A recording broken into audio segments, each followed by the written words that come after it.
So the Aztec had a god of gays, they had a god of lesbians, they had a bisexual king who had a gay rock star boyfriend. But did they have trans representation?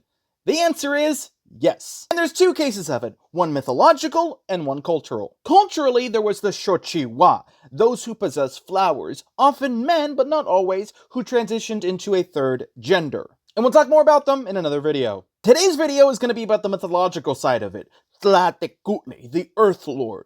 And this one takes a lot of nuance, so please, just watch the video. Now, in Aztec society, there were gender normative titles, Lord and Lady, Tecutli and Cihuatl.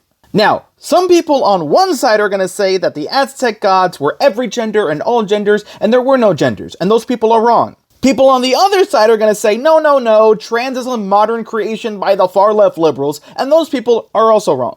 It is somewhere in the middle that we find the case of Tlatelolco. Tlatelolco means the Earth Lord. Lord, that is a gendered term.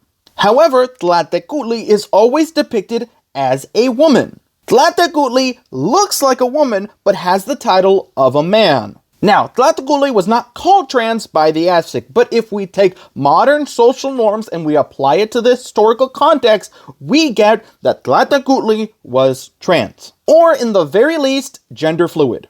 And in the entirety of Aztec mythology, Tlatelolco is the only case where a female-appearing god has a male title. And if you're thinking, oh, well, Tlatelolco is probably just some nobody god. No, he is an absolute unit. He is the strongest physical god in Aztec mythology. It took the second and third strongest gods to combine their efforts together to defeat them. Not only was Tlatelolco the physically largest god, they were also the embodiment of the primordial of chaos, Cipactli.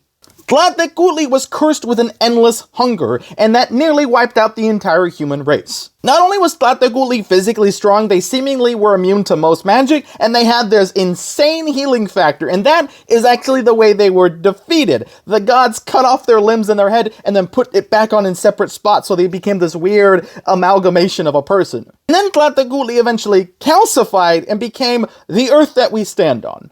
Hope you enjoyed the video, everyone. Tune in next time. We're going to be talking about how homosexuality was viewed in Aztec society. If you're a Patreon, you get that video right now, so go over to my Patreon and watch it. Otherwise, you're going to have to wait a week. Hope you enjoyed the video, everyone, and have a magical day.